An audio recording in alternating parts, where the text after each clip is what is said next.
This is Jack Jackson. In this video, we're going to be talking about supply, demand, consumer surplus, and producer surplus. Let me also add that to the title.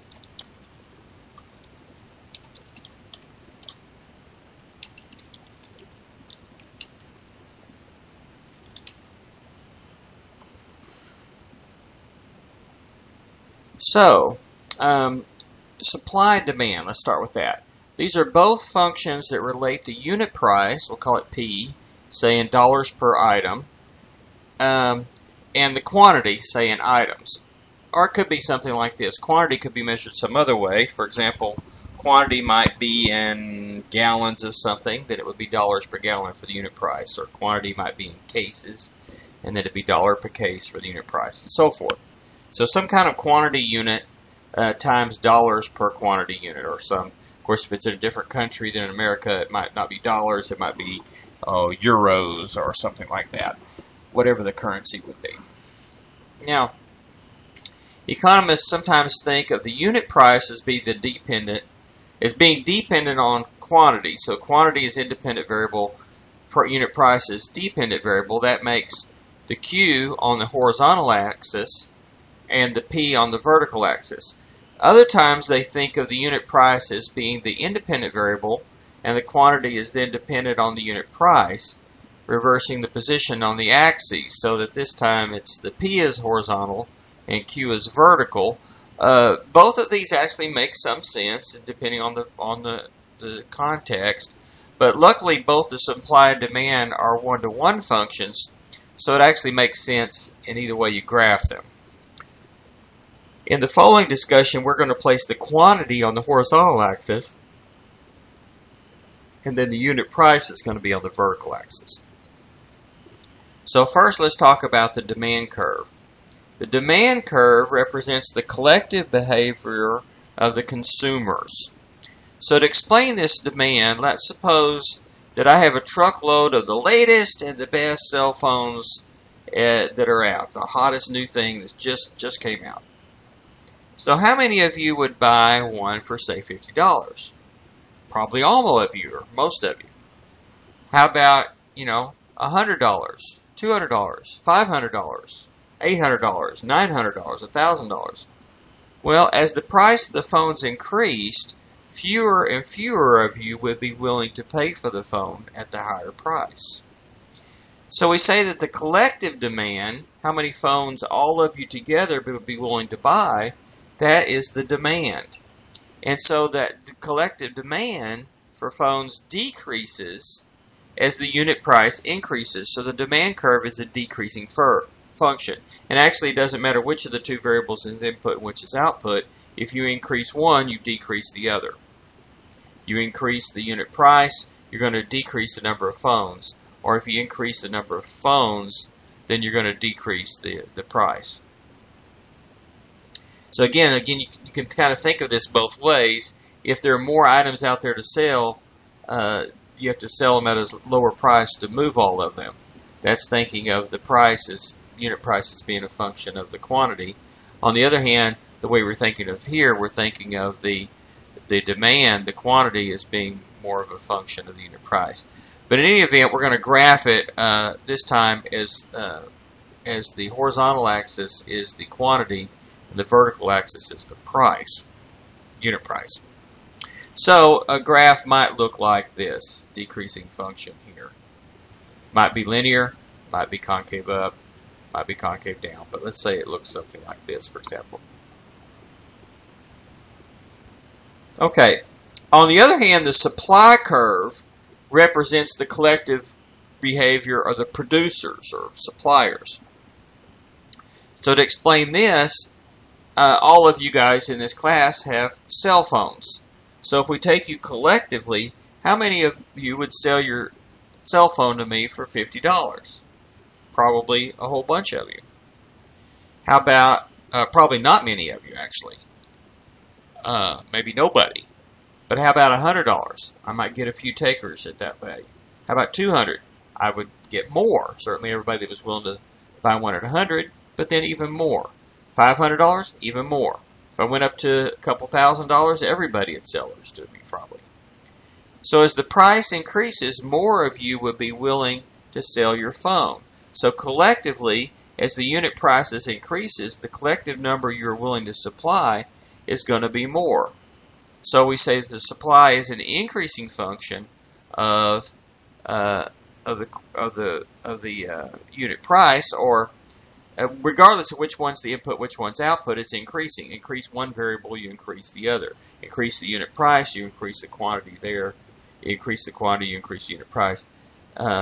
So we think, so that's how the producer works. Okay? So which one of the following could be a supply curve?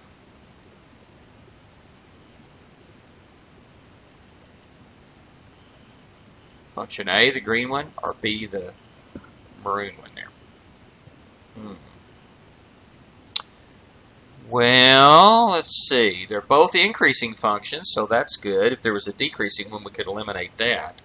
So we know that this one up here, for example, definitely not a supply curve. Could be a demand curve, but not supply.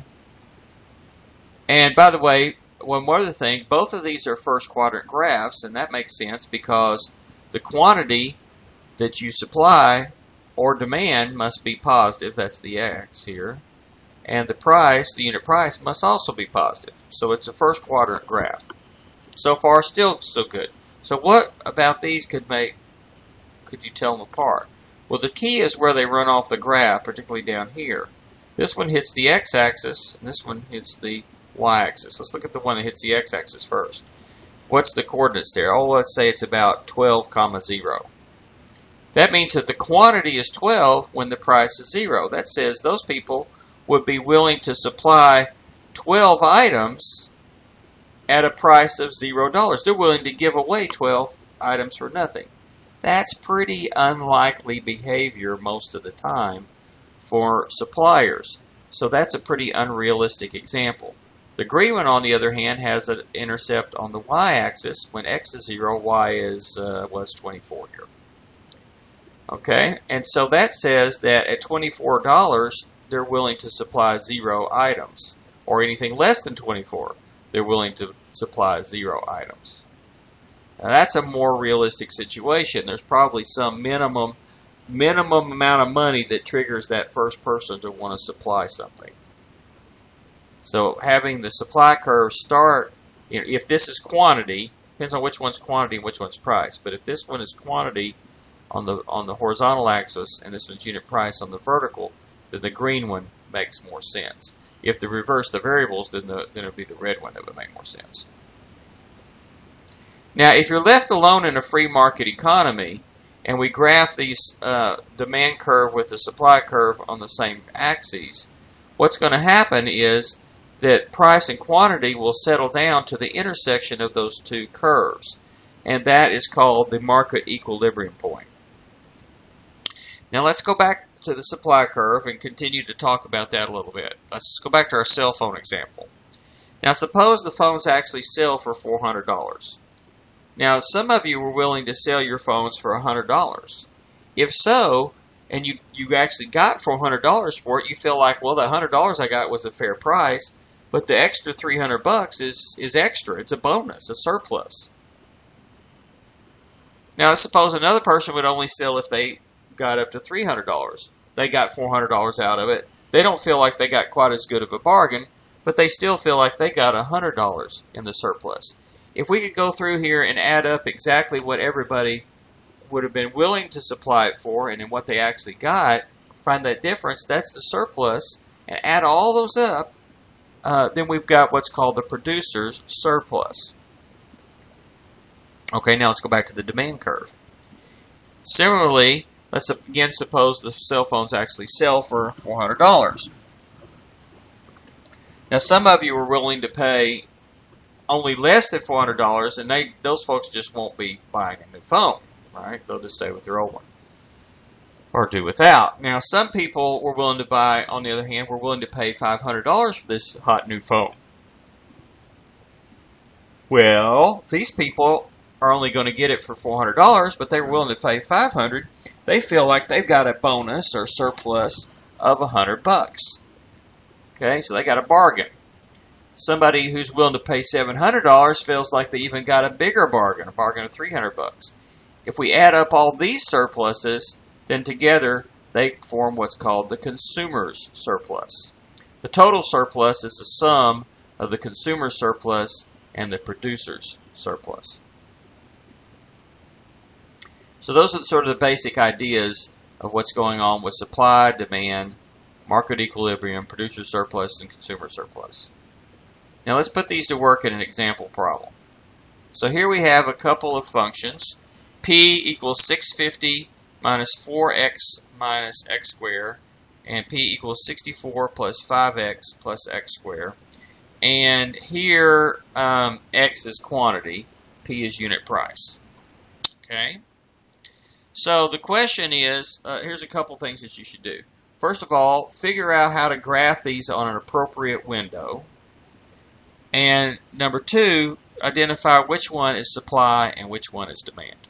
See if you can work on that on your own and then come back and tell me your answer here in just a minute. So graph them on appropriate window, include a scale, and label them as one is supply and one is demand. Go ahead and do that now. Press pause. Okay, so we certainly can graph them.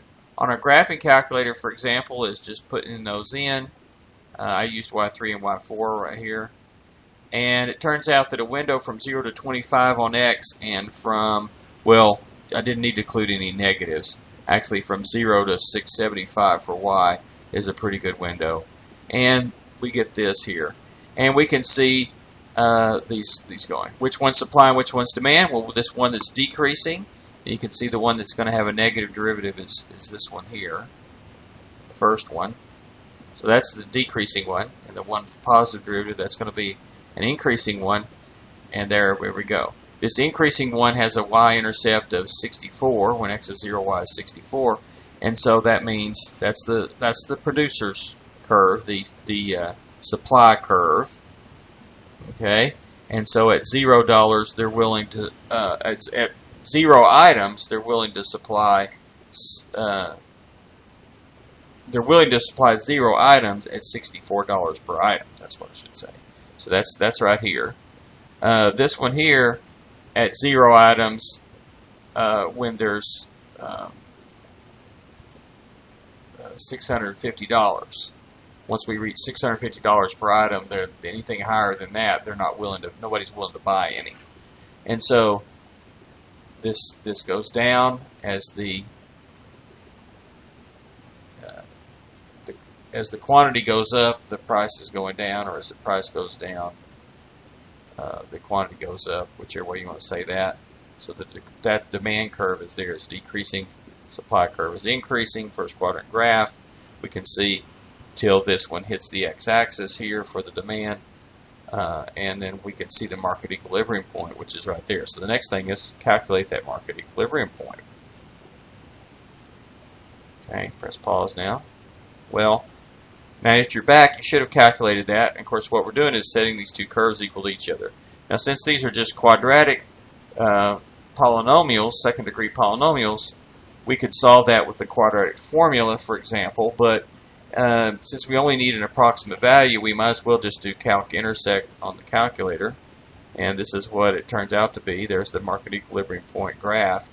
And it turns out to be about 15.01 items and $354.51 per item. Now, the first thing is, in the context, does 15.01 items make sense, or should we just say 15 items? It kind of depends on what you got there. If it's cars, you're not going to really sell a fraction of a car, so either it's 14 or it's 15 or it's 16. It's a whole number of cars. But if it's something else like maybe gasoline, you could sell 15.01 gallons of gasoline. It does make sense. So it kind of depends on the context of what it is, whether the decimal values are really even make sense or not. But in the sense of a continuous function here that we're using to model this, these sort of numbers, I guess, make some sense. Now, how much money actually changes hands at the market equilibrium point? See if you can figure that one out. Press pause and then come back. All right, well, we need to find dollars on here somehow at this point. Well, this is Q items, and this is P dollars per item. If you multiply those together, you get dollars. So we're going to multiply those. And how can we see that on the picture? Well, let me draw it. Let me draw that in.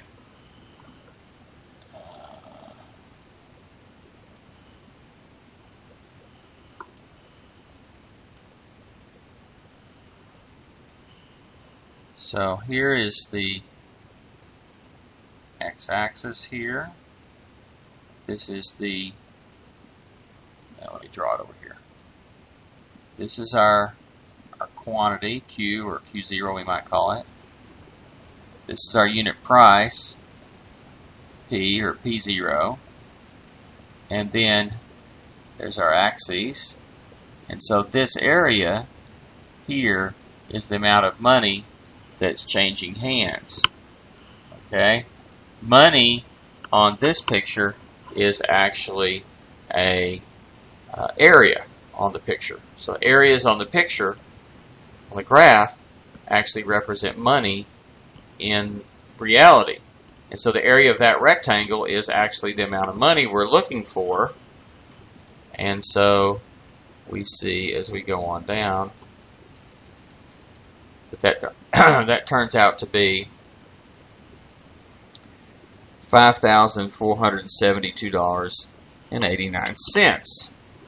Rounded off to the penny there. So about $5,000 something, about $5,500 or so. So there's our amount of money there that's actually changing hands. Now let's think about the consumer surplus. How are we going to figure that out? Now let's take a particular person who's right here. Let's go back to my pen here. So right here, let's take a person. They actually paid this amount of money, P0. They're willing to pay all the way up to here. Well, the difference is that vertical strip, that distance. Okay? So we could make that little area of a little strip would represent the amount they were willing, their surplus. This person over here's surplus is here and here. And so if we add those up, we get this total area right in here, and that is the consumer's surplus. Okay, so how are we going to compute that? Well, if we integrate the function, this function, the demand curve, from 0 to this market equilibrium point, we're going to get this total area here. So to get the red shaded area up here at the top, which is the consumer surplus, we have to subtract off the green rectangular area. Okay? So here it is, it's shaded in blue here, and we do that by integrating the demand curve. Okay, and let me go ahead and type that up what it is. So we integrate the demand curve from 0 to I'm going to call that initial that equilibrium quantity. I'm going to call that Q sub 0, the equilibrium quantity. Or maybe I can call it Q sub E or something. And here we're going to do integrate demand of quantity, and with respect to quantity. So the demand is the price.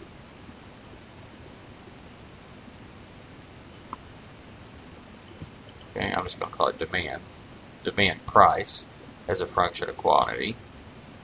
And that's going to give us that total thing. And then we want to subtract off our P0, Q0 from this, take this integral, subtract the quantity here.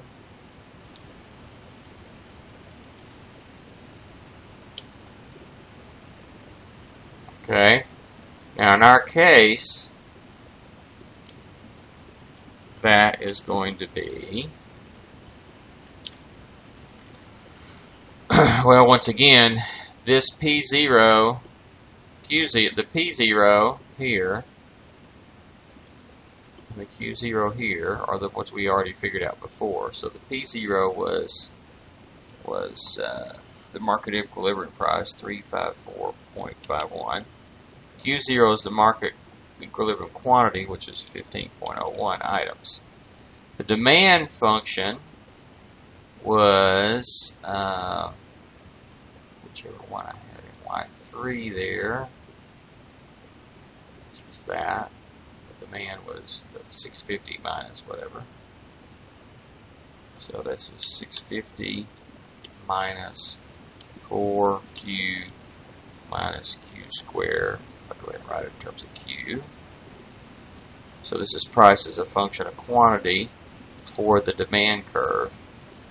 And that quantity 0 was the 15.01, roughly. And so anyway, do that in the calculator, and that turns out to be, what does that turn out to be? According to my notes here, it is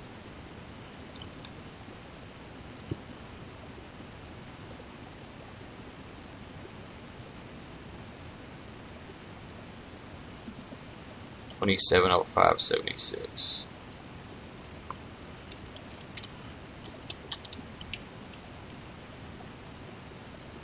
Okay.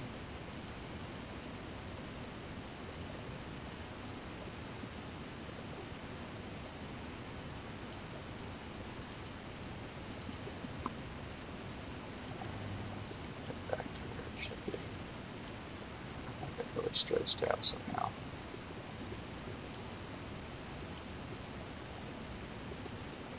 That's right. Okay, and here I did it in the calculator to get that. Of course, that's just a quadratic one there. You could easily find an antiderivative, do it that way, but again, since we only need a decimal answer, just using the function integrate or numerical integral in the calculator works just as well. And of course, graphically, it's this blue area right here. Okay, now similarly, let's go back to here, and let me just delete some of this stuff here.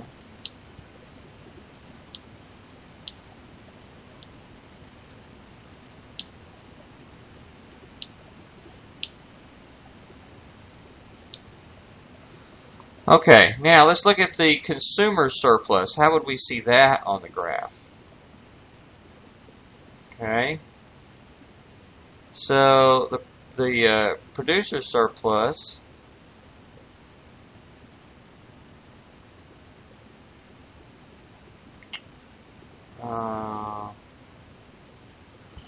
let's see, where would that be?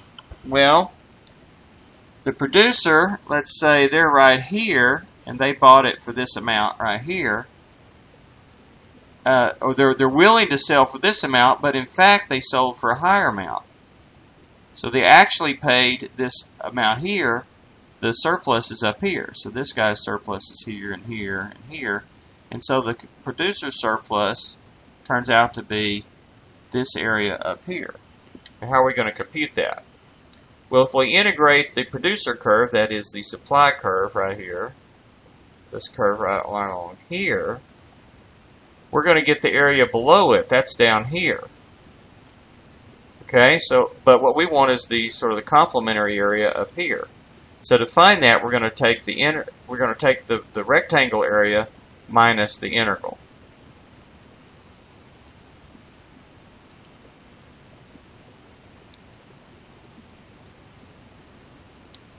Okay. So let's take a look at that picture. So that picture is here in red, and we're going to integrate. Let me just use this template here. This time we're not integrating the demand curve, we're integrating the supply curve. Okay, which again is it's price as a function of quantity, and we're integrating that quantity with respect to quantity from 0 to Q. But that's going to give, we're going to actually subtract that from the area of the rectangle, which is our PQ, like that. So that's going to be, this is the, this one is the producer's surplus. Okay, so this time, this is the part that goes in the front. And we're going to subtract off this integral. And this formula now is not this formula, but the formula for the supply. Let me look that back up. Supply curve is the 64 plus 5x, etc. So this is 64 plus 5q, and then q squared. Okay, and according to what I've got here that I did on my calculator, the answer should be 282175.